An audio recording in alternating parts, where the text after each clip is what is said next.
You know, you could paint this whole thing in with a grid and measure it all out, almost like a, I don't know, feels like a science experiment to me when I do that.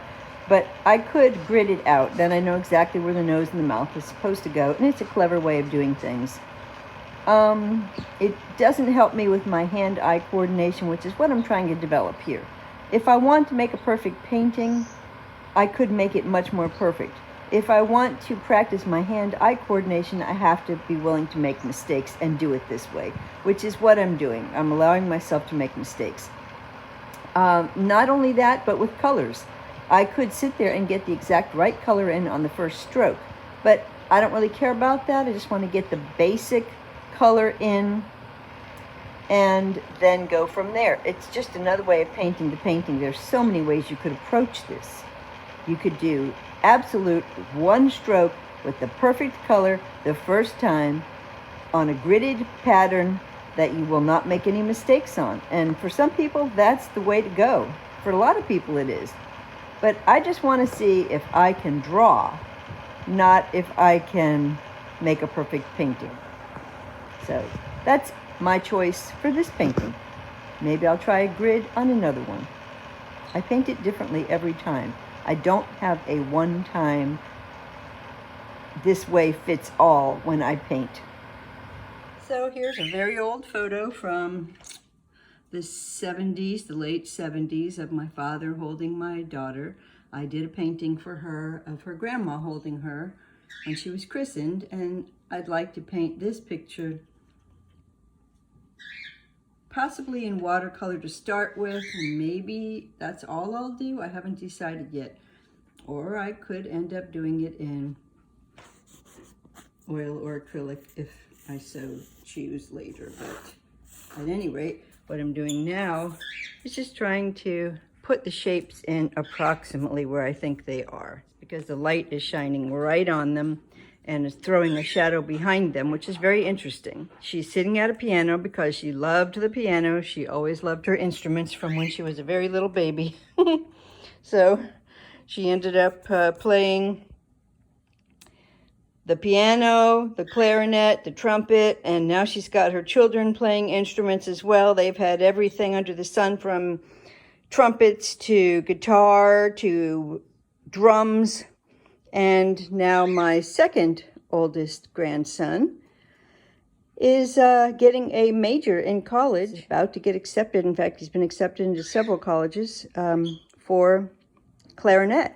So we'll see where he decides to go. He's got his final decision he's making soon. But music has always been in her life. So I kind of like this concept of my dad holding her in front of the piano. And we'll see where we go from here. Right now, he looks like a monster. So does she, but there's got to be a beginning. Because like Helen Van Wyck always said, painting is just a series of corrections. So you have to make some mistakes first so you can fix them. That's the way I paint.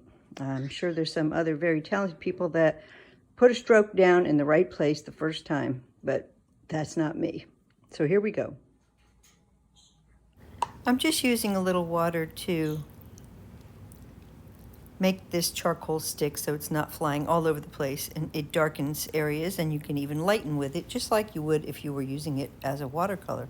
So I'm wetting my brush, cleaning it off, coming in here, and after I wet it, I'll remove a little.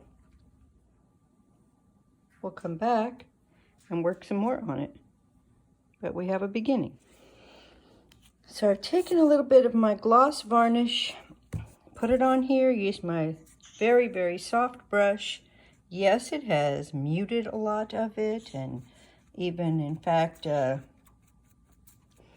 some places blurred it to the point that it's kind of hard to see, but I don't really care. I just want to make sure I've got it on as evenly as possible, because I'm going to paint over this, I think, with some acrylic or possibly even some oil. And that's exactly what I did. I went ahead and started oil. Now I think I need to bring this face out farther, and that's what I'm just trying to do, is remind myself to bring it farther out so that it's not so skeletonized.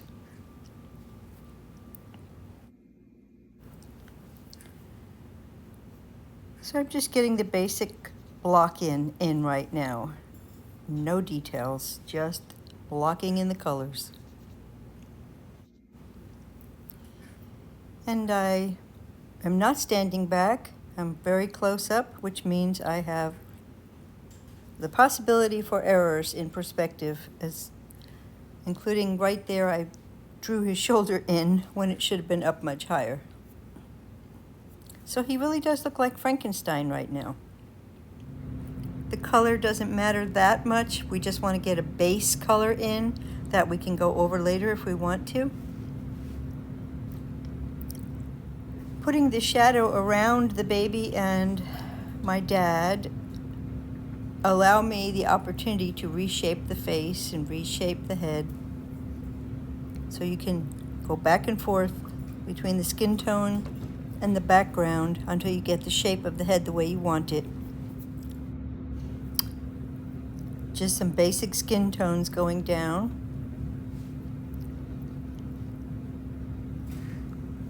Everything is a launching off point. You can look at it and say, I need more warmth, more cool, lighter, darker, more yellow, more red, but just get a basic color in there to start with. Outlining sometimes helps, so you can remember where the mouth and the eye and the nose are, where the shirt is, where the pocket is, or you can leave that little area white right around it, which makes a white outline. Either way, just allowing you to save that space so that you know what you drew on there. Hands are a wonderful challenge for me. I used to have the worst time doing a hand, and it's still difficult, but I really love doing them. They're so expressive. And I remember my father's hands, so I want to paint them the way they look. And the baby's hands with the chubby little fingers. There's always that one finger coming out, pointing more than the others. I remember those chubby little Ricky doll fingers, and I want to make them look correct. Only someone my age will know what a Ricky doll is.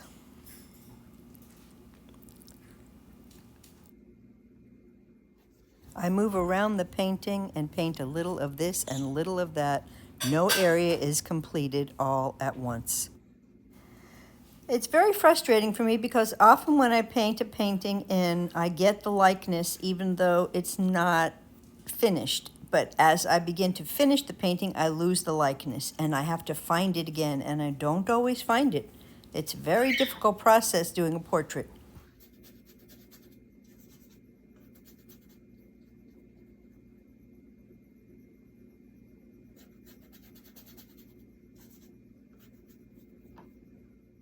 I will tone these keys down later because I don't want them sticking out like a sore thumb.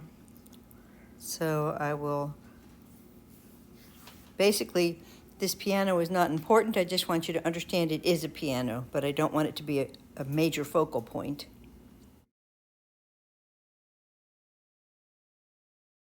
Still got to get that all-important background in. And then we'll be going over all these colors again. I went with a gray background. When you're not sure, gray always works. I don't want to paint the door back there and all the things that were behind them because it's unimportant in this painting and it's just distracting.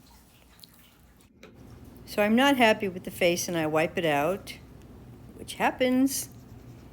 We'll start again. I leave that area alone for a little while, work on other things, come back. Continue to try to improve on this. I work on things like what makes the nose look like that? What is the shape? There is this fulcrum, I think it's called, right here on the upper lip. I have to bring this down a little more, but he has an attached upper lip a little bit more than maybe the average person. The baby, I have to make sure her nose and mouth and eyes are fairly close together because that's what babies have. I have to make sure I put a little shadow in where the hand is underneath the arm, so you know that it would throw a shadow and it looks like it's under there, not just stuck to it. These are all little things you have to do to make things work. The back of his shirt I've corrected now because there's a little tag showing under there to show that the neck is going here. And then of course I brought his shoulder up because I had it way too low. So we're slowly getting there.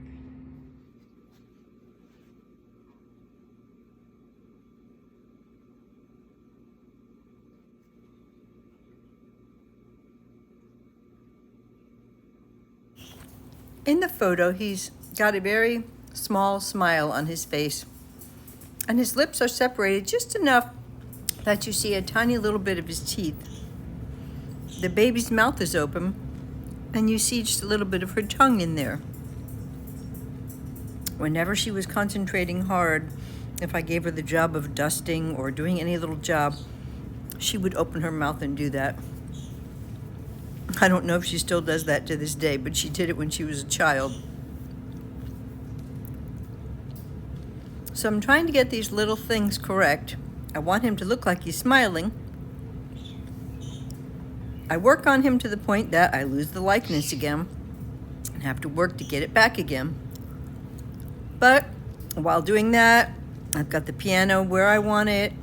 I end up doing his shirt the way I want it. His hair is correct. I start to redo his ear.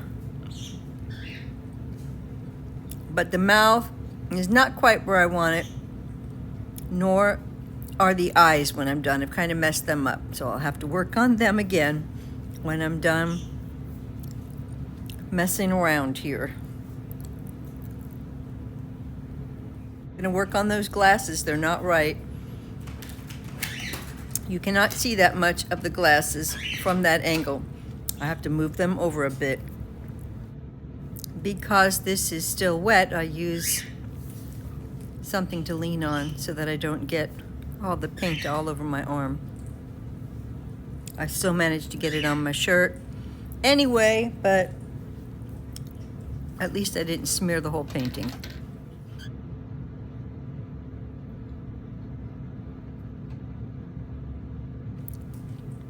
Try out my colors, use my alizarin crimson, and used a little bit of brown into it, and a tiny little bit of cadmium yellow light, because his shirt is sort of an orange red.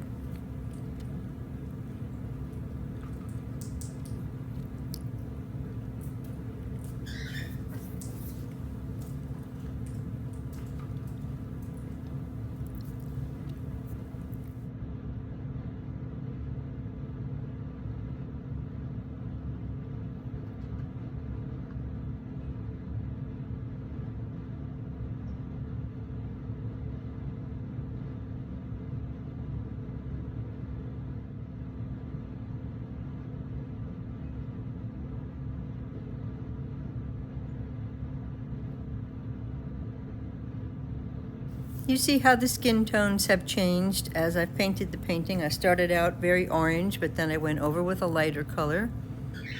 Now I'm getting the neck and the face colors more accurate, like they should be.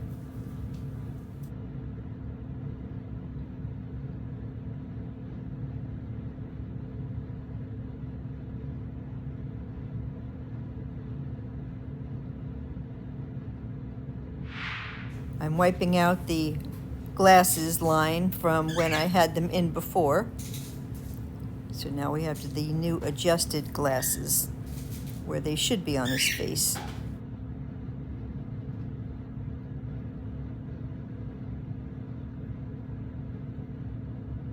The baby has a patch on her right eye, so you only see the left eye, and I'll sort of draw that patch in very lightly. She wore a patch for a while before she had some eye surgery when she was a baby.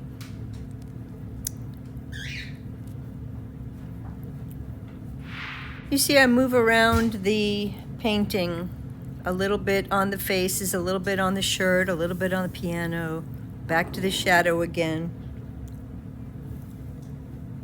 Never in one place very long. Now I'm dulling these piano keys down a little bit.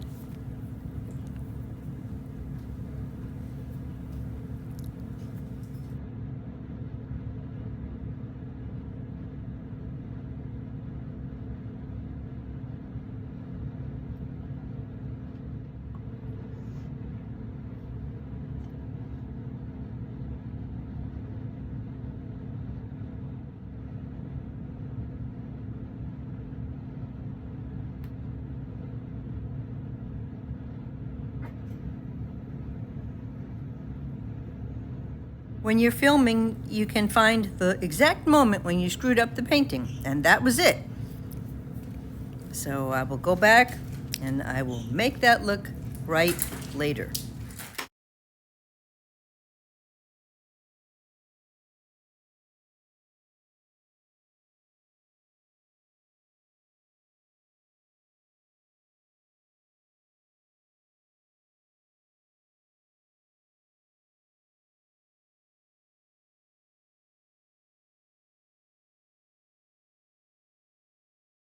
I don't know why, but I find material, rocks, bark, textures very easy to paint, but certainly not portraits. So I guess we all have our strengths and our weaknesses.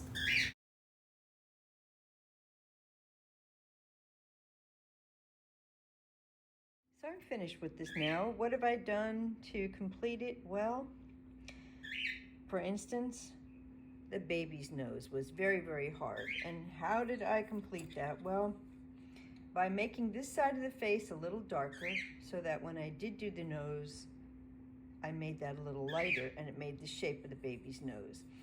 To make this face recede on this side, this had to be a little darker so that the lip that is a little lighter then comes forward, giving the face a natural expression. The little gums in the mouth that are swollen but not quite teeth yet, showing through with her tongue at the top of her mouth. It's a cute little baby expression, but if you get it wrong, it doesn't look cute, it looks strange. So many things that you have to do to make a face look normal. Same thing up here with my dad. Trying to get that mouth just right is really ridiculously hard. Trying to get the eye just right to show that little bit of light right there, which shows that there's an eyeball there. It's not just dark all the way across. Oh, tiny little things that make all the difference in the world with perspective on the mouth, the eyes, and the nose, which are the most difficult parts of the whole painting. Making sure this eye in here is got some brown in it, not just black. The baby's nose has to be proportionally turned slightly because this is really an oblique angle of this face. It's not front. There's more of this part shining or showing, and then again the light has to hit on this side of the face more, all through here a little bit more. So many of those things make or break the painting. And I think I've captured it. I lightened some areas where the light would be hitting. I kind of blurred out the back of the piano. I didn't want this long thing going all the way through here. This is not so important. We need to know it's a piano, but we don't need to see the whole thing. This is a little bit of a risk in the background, putting the light like this, but I just did not want just a gray background. Just kind of bland. I really want some light shining through the painting. The baby's hands were not showing down here, only here, so I had to come up with what I thought her fingers would be doing on this piano, and that was not easy. So, again, the arm. The arm looks too long if it's coming from all the way back here. I had to move her little jacket forward so that you could see that her arm is stretched forward. Her whole body is reaching forward on this side. Otherwise, this arm would be too long. And the jacket is pulled up because she's stretching this arm out. So these things make or break the painting. But I think I've captured it the best that I can for my level of ability. Others could do a better job, and others could do a worse job. I'm pretty happy with it. I've kind of blurred out the head in certain places. We want some lines that are found and some are lost. And we don't want everything with a sharp edge, in other words. So his head up here does not need to be so sharp. But over here, where the light is hitting it, I want more emphasis. So I hope you all have enjoyed this, and I hope you will follow me and join me again on the next one. And in the meantime, don't forget, you can paint too.